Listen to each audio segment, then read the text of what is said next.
Now that we've got our jitters out, welcome to Something Positive for Positive People. I'm Courtney Brand. Something Positive for Positive People is a hub of informational resources for anyone who's seeking additional support dealing with or navigating a positive STI diagnosis. A lot of our stories can interchangeably be used with anything else that can be considered as a life challenge, and a lot of these resources allow for people to navigate their way through an STI diagnosis from the experience of people who have a positive STI. Today's episode comes with a trigger warning. I'm going to be talking with Genie here about something that I haven't heard often in my life experience, which is someone coming out about a sexual abuser, assaulter, and justice being served. With the political climate that we're in right now, we're at a time where we're talking about the Surviving R. Kelly documentary. A lot of that is in the media, and this conversation between Genie and I, we've been going back and forth a little bit around that time. I think I didn't hear about the documentary until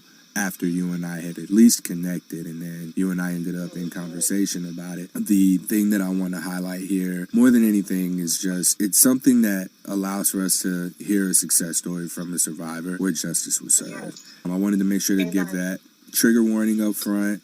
I wish I would have been recording earlier where you gave that whole disclaimer to me. I'm not going to make you re-say it. No problem, because I just want everyone to know what Courtney is doing is, he's doing an amazing job at confronting the stigma and just being able to be there as a vessel of communicating our pains, our struggles, our successes, and just literally everything that we're going through. And I've admired a lot of his other previous podcasts.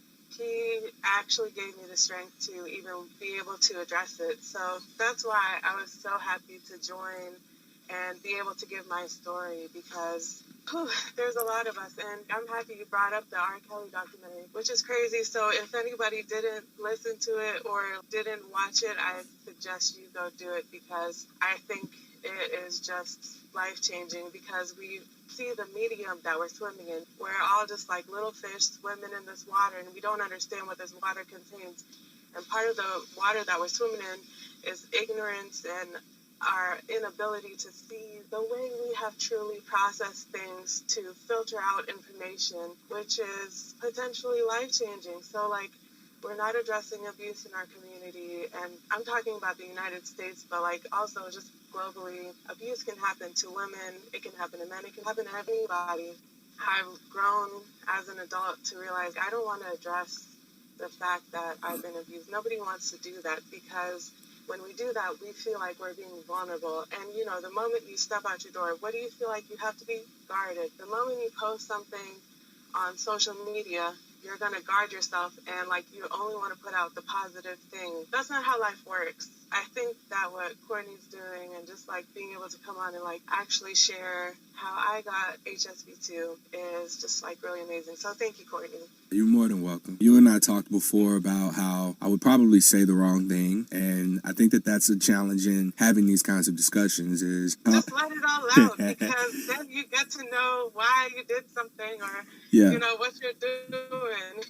Right. Because you're one person. Just think of it you've taken in so many things from stuff around you, just like I have, and that's why we react the way that we react. So, if we catch each other, then it's, you see why we think like this. So, no worries at all. Yeah. One of the things that is important to me is to be able to show people that it's okay to say the wrong thing, because how are we going to be able to learn what the right thing is? So when we have this conversation, please feel and know that you can correct me, and there's nothing wrong with that. So if I say the wrong thing, hey, we want to use this word, or we don't want to go into it that way. I might say the wrong word too. What if I say the wrong thing? Oh, I can edit it out.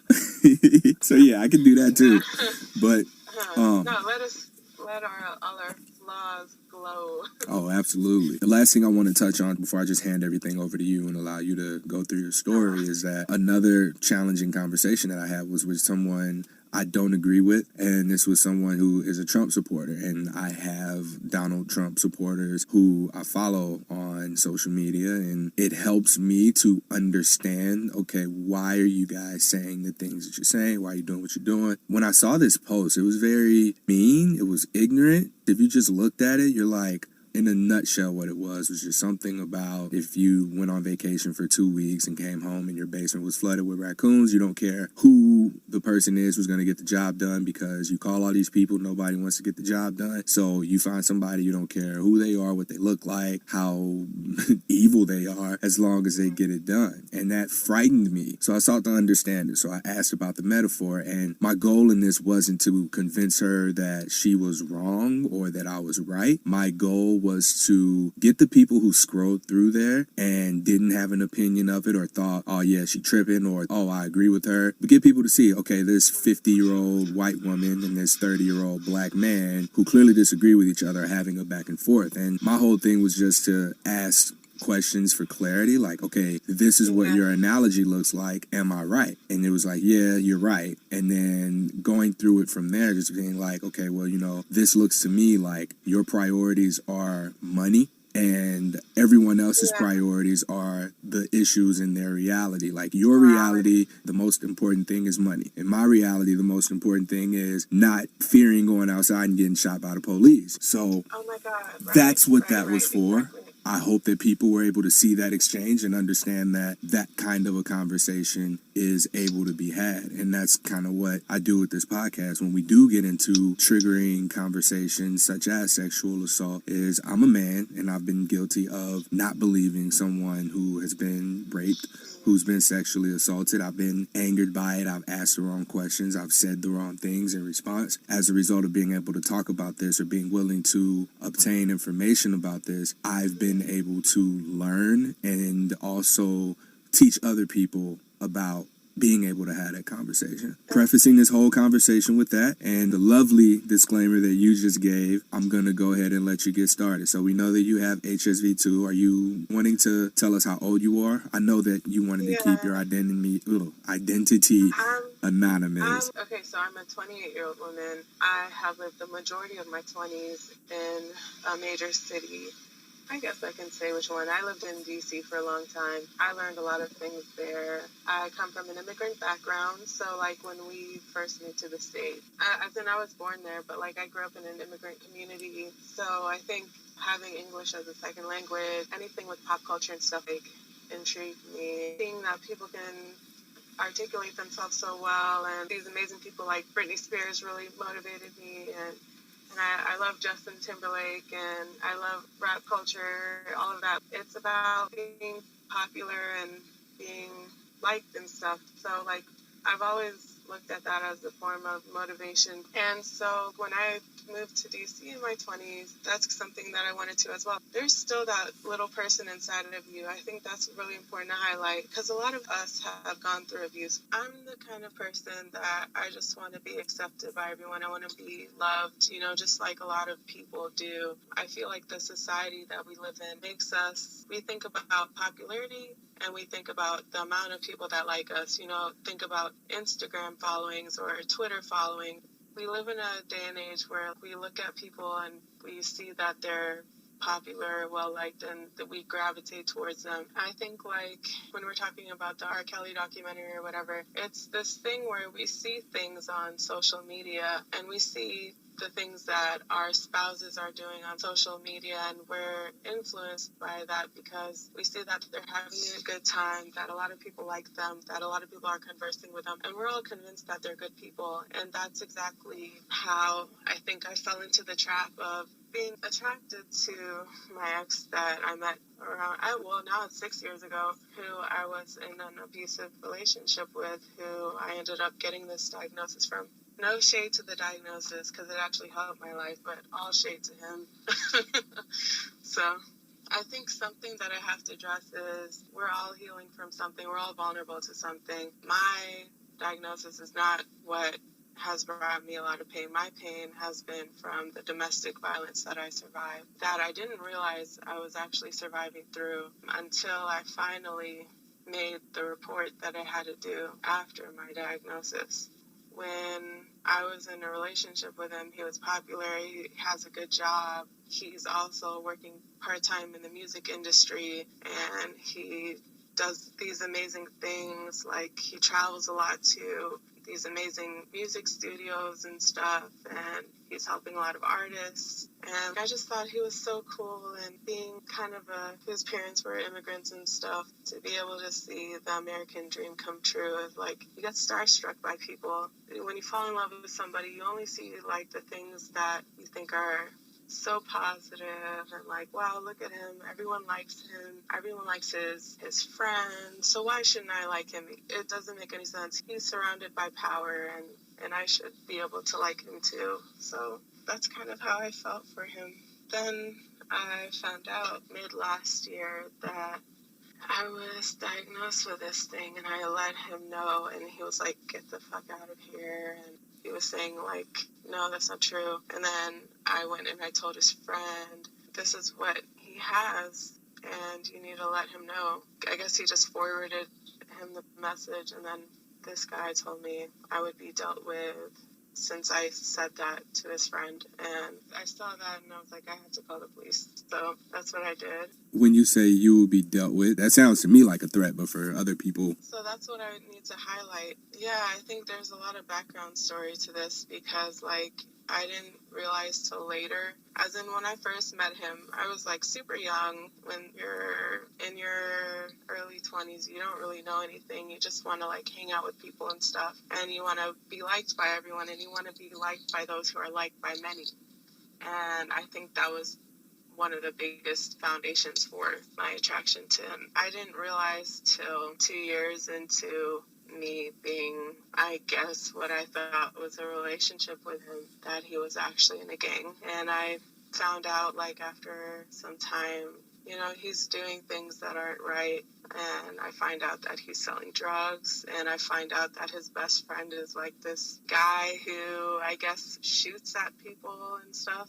As in, it's just really violent stuff that when you're dealing with somebody who's a socialite, or like dealing with socialites and in the entertainment industry, you think there's money and power to that, there's attraction to that. Look at how wonderful life they're living. And then after a while, you start to see really what's going on, which I think is such a crazy coincidence that we're talking about the R. Kelly documentary, because literally this is happening to girls every day. I mean, we're talking to people who are so sociable, so attractive, and you think like these are the kind of people you want to be around, and then you find out later they're in a gang, they're actually involved in crazy criminal activity you would never imagine in your life, and you never get to hear about it, because the thing is, a lot of the people who are in gangs, they don't talk about it, or if they do, they're talking about it in slang terms or very discreet terms that can be as vague as possible, but you know exactly what's going on after a while, been exposed to this kind of dialogue. Psychologists say that 70% of the way we communicate people is body language. And so I learned that after a while with him, like the way he would move or the way he would do things. I realized like he's a drug dealer, he's in a gang, and like I find out from being around his friends that this is what's actually going on, which is just really crazy to me. Like, knowing how his family is and knowing how he is, like, at the surface, being a person, like, you just think, oh, he's just a great, fun guy to be around. No, there's actually a lot of levels to this stuff, bro. I just saw that, and I was just like, this is insane, but, like, I'm gonna keep going with this, and this is the thing, is, like, if you don't have a strong family support system, then you become extremely attractive, because, like, you're intriguing, you have no one else around you, and you're the perfect person to be seeked out as a victim, and I haven't had a strong family support system. There goes another vulnerability, and wanting to be seen as attractive and stuff. Like, those were like the main points of just beauty, I guess, to his being able to victimize me. So, yeah. Not knowing what you were getting into, you knew this guy for what he wanted you to see, and a combination of a little bit of what you wanted to see, and then you suddenly look up and realize, oh shit, this person is dangerous. Did he treat you bad before you realized what was happening? He did. I think he started to learn more about my life, and then I started seeing little changes here and there. Like, he wasn't trying to impress me with saying we're going to do this or that or go on this trip. Instead, it was more like, what are you doing? Go take a shower, then go get naked, and go lay in your bed, and then we're going to do whatever we do, and then just don't say anything about it. And then it would be like that for a while, and it's like, why are you acting like this? After we had such a good time doing this and that, he starts realizing this is not a person that I can use for any kind of power. This is a person that I'm just going to take advantage of or whatever. So that's clearly what he did, and he started doing that more and more. And then when I was in my early 20s, I was pretty poor. There's a lot of parts like where I grew up.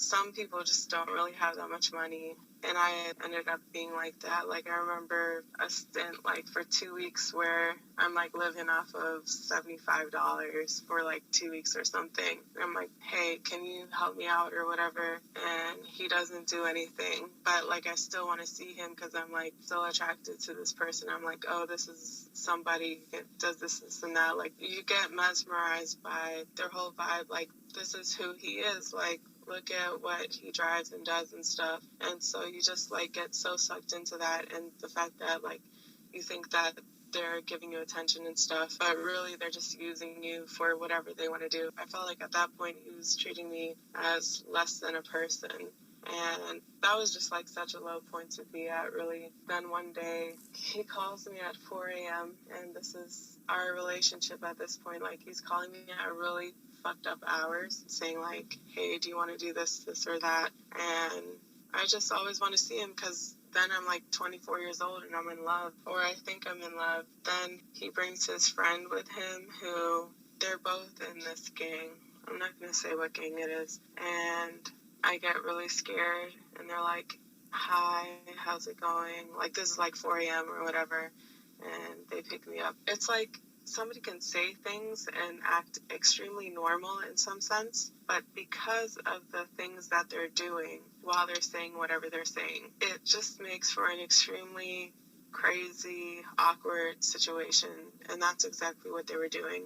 I mean, it's 4 a.m. You're picking me up from my neighborhood. My neighborhood's not a great place to be at 4 a.m. Like, what are you guys even doing here? And then so we go into my then, I don't even want to call him a boyfriend at this point. I'm just going to say an ex, I guess, because I don't even want to call him a boyfriend. That wasn't a relationship at all, and that wasn't love. And we go in the house, and they're just like acting so weird. And he goes to a room. He closes it behind him. And then I'm like, what? And so I'm just like following whatever subtle move, because this is the thing, gang culture, it just like lures you in. They didn't tell me I was in a gang, that they were trying to initiate me or in anything, but because you get so wrapped up in body language, you end up doing whatever they want you to do after a while, because they've already targeted you as this vulnerable person. And so then I go with his friend to the other room. It's funny because it's like the body language is so inviting, but you know something is so wrong. And I know that whatever is going on is wrong because they know that I know that the guy that I go in the other room with, I know he has guns. And they know I know he has guns. And so I'm going to do like whatever the body language is showing me. They've already understood me to that point so well. I'm already that broken down. I'm already in such a vulnerable situation, and they just don't even care. And then he's like, are you scared? And I'm like trying to avoid the question in whatever way. So anyway, we end up having sex, and the only reason I have sex with this guy is because I'm afraid. Then the next morning, I wake up, thank God, and then my ex is texting me and saying, hey, tell his friend to go into his room. So his friend, who I was in the same room as, goes into the other room, and I'm like, okay, I feel free. Like, at this point, like, I'm not trapped. I'm feeling like safe that I ended up, I guess, doing whatever their plan was. I didn't protest against them. I'm free. Like, I'm good. His friend comes back from the room, and he's like, hey, no crazy stuff again. And I'm like, what do you mean, what crazy stuff? They're saying that I sent them text messages, and of course, like I was saying, like, hey, don't be around my building or whatever, like, guys are being creepy, and like I call them curse words and stuff, and then it was like repeat messages like a few days before. Then they're like, don't do this and this and that. I'm thinking in my head, like, dude, I just did this because I was scared, and I know that you have guns, so, like, I did whatever you guys told me to do. Obviously, I can't say that to them. Then my ex is like, hey, come here. And so, like, I guess he intervenes, and I go in the other room.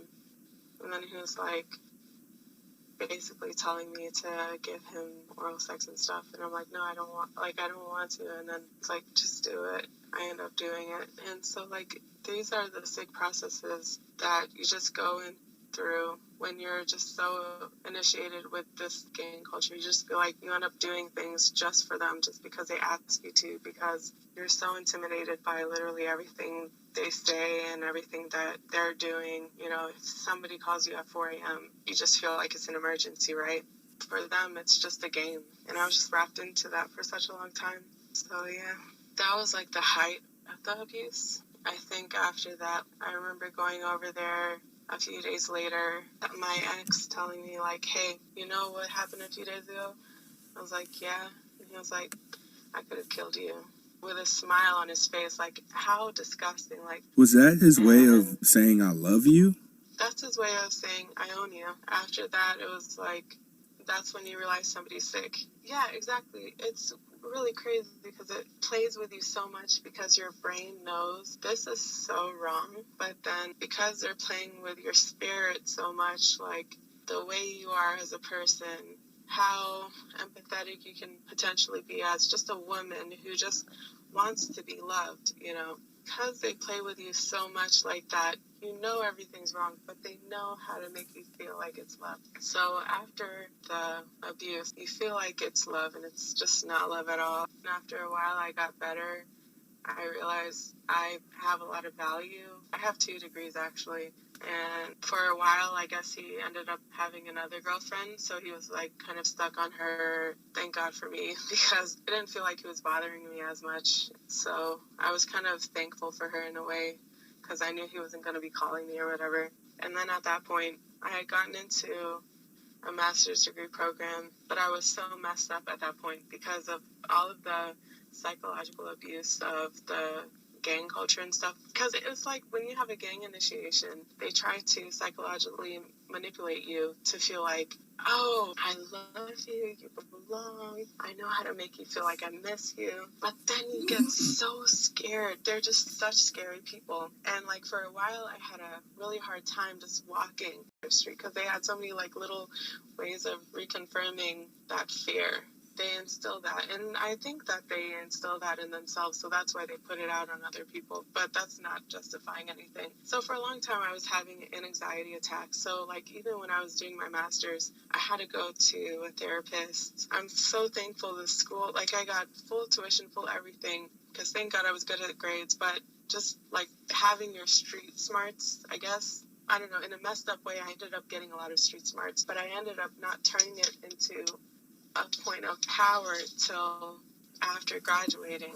For a while, like my ex, he wasn't contacting me because I guess he had this new girlfriend, and I was like, yeah, like I said, I was like so thankful for her in such ways that I just can't even describe. And then at the same time, I was just like having these bouts of first being scared, and then having these crazy outbursts of anger that I had to deal with through therapy, through like talking to people and just writing. And my degree required me to write so much. I think I got out so much anger through that as well. And I ended up twisting literally every part of that street smarts that I had to learn from this guy into something positive for me. I didn't realize that that's what I was doing. But through all of these painful, like, I can't believe he fucking did that to me, I ended up transforming it. But here's the thing. When you're a person who has been a victim of abuse, and I really don't like calling myself a person who has been abused, but that's what it is. That's just how it is. Like, I am a victim. I'm a survivor of domestic violence. It takes you so many times to leave this person who has abused you. You know, even today, I look at my abuser's social media when I'm anxious, and it calms me, which is so messed up, because this person could have killed you. They make you feel like they're God, just like how we were talking about R. Kelly. R. Kelly made his victims feel like he was God. So even those people who are abused, they won't leave him because they feel like they love him. It's not love, but that's what it makes you feel like. This guy made me feel like he's popular, he's strong, he has a good job, he has good connections, and therefore he's a person of power. As a woman, you're always seeking for, not all women, but like for me as a person, I'm always seeking the traits of being a spouse. Like you want to seek those that you saw of your father. This is a protector. This is a person of power. And you end up getting fooled by these masks that people put on. And then they end up introducing you to the psychology that is extremely messed up. So last year, I ended up getting a really good job. At this point, I'm like so empowered. I'm at a point in my life that no one can take me away from what I've achieved. I got my master's. I got through all of the abuse. I didn't even join their gang. I never went into prostitution. I know some women really deal with that as that's their career and stuff, and I know that there's a world like that, so I'm not trying to shade them or whatever, but like I just felt like I have my master's, I have a great job, yeah, I'm doing this and that. You felt like you had different opportunities than to be a sex worker, so you just chose to go a different route. Well, yeah, like I chose a different route. I chose a route for me. I'm free, I'm empowered, and I want to show that to him. For me, it was like when I called him 2 years after we weren't together anymore, it was like me saying, look, you ain't got nothing on me, and I'm going to show you how much better than you made me think that I was. And that's what I thought I was doing, because your abuser starts to feel like your family member, like, hey, uncle, remember that one time you told me that I couldn't even ride a bike and now I'm driving a car? Or like, like you're just rubbing stuff in your family member's face. That's what your abuser starts to look like. Even today, it's really hard to separate him from my life because he's abused me. And I have to be constantly aware of that. Like, it might feel like this, but that's literally not what it is. You always have to remind yourself, this process is never over. It just isn't. And I think that's what's hard for survivors. So I ended up meeting with him, and we end up having an intimate situation for the evening. And then I find out a few days later, like, I feel really sick. It feels like I got a crazy headache. Like, I feel like I got the flu. Then I notice, like, my cervix is swollen, and then I go to the doctor. The doctor's like, no, you don't have anything. You're just fine. This is just razor bumps, whatever. I thought, like, I had, like, symptoms that a lot of people with HSV2 have. And I was Googling it like crazy. I'm like, this is what I got, doc. This is what I got. He was like, no. Go home. Like, just take some Motrin. You'll be fine. Or I don't know, he prescribed me something. And then a few days later, I'm like, no, man, this is not what it is. And so I go back to the doctor, and I'm like, okay, I researched this.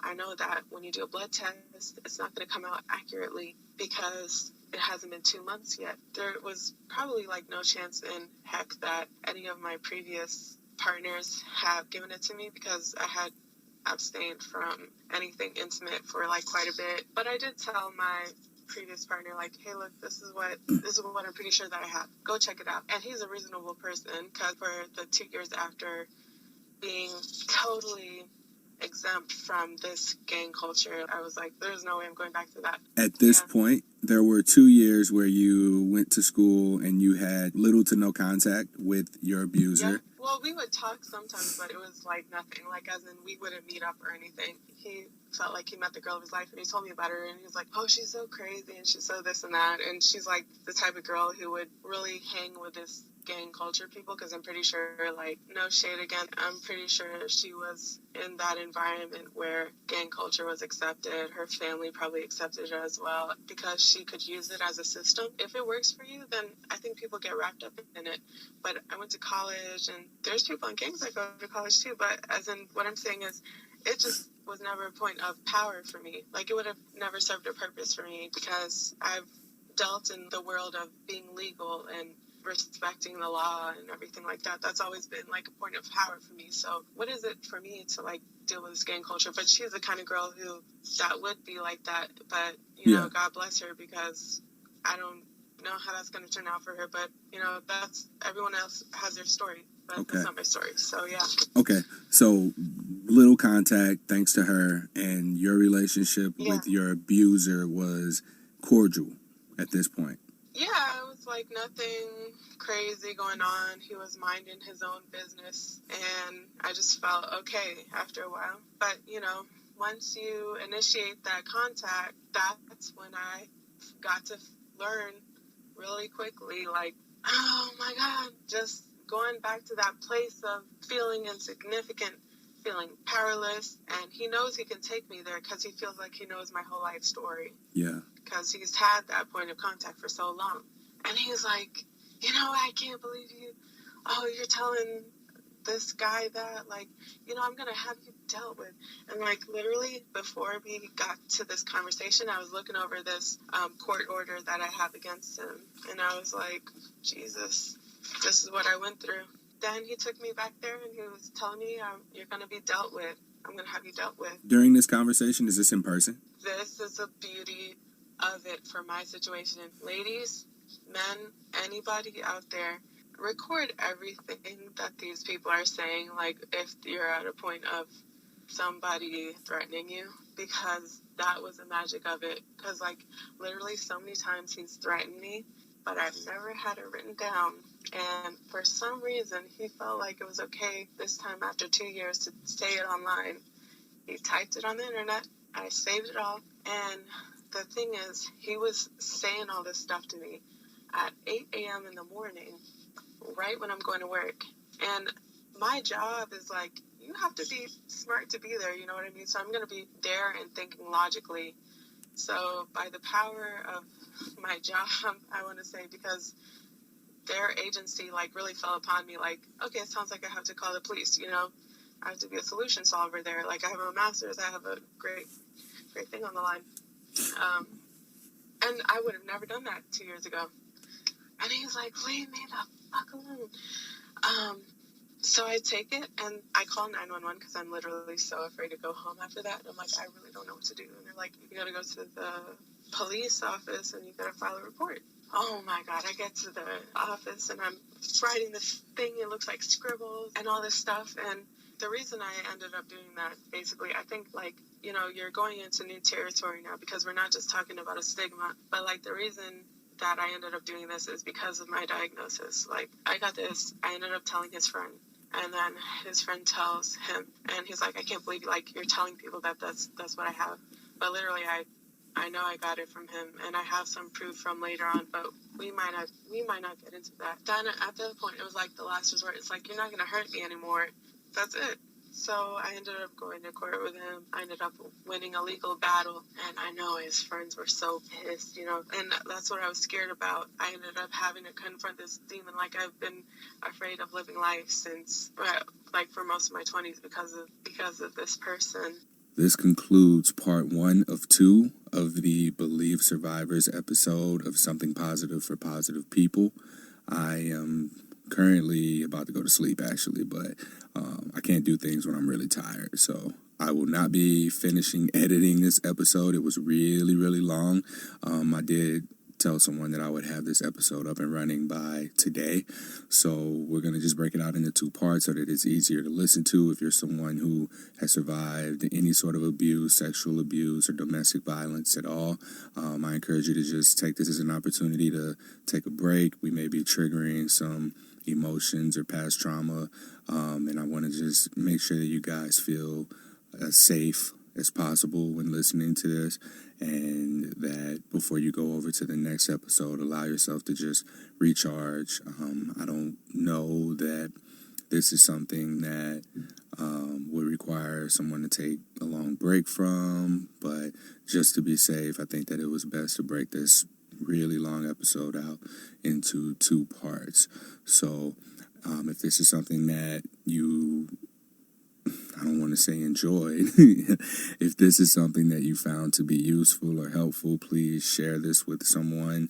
I'm going to have resources available in the show notes for people to refer to if they need any additional resources at all, helping talk through abuse or find even more resources that are going to help in any cases moving forward. So just check that out whenever you get a chance, and please continue to rate, review, subscribe to, and share this podcast anywhere you believe it to be useful, so that we can just continue to get this content in front of the people who need it the most.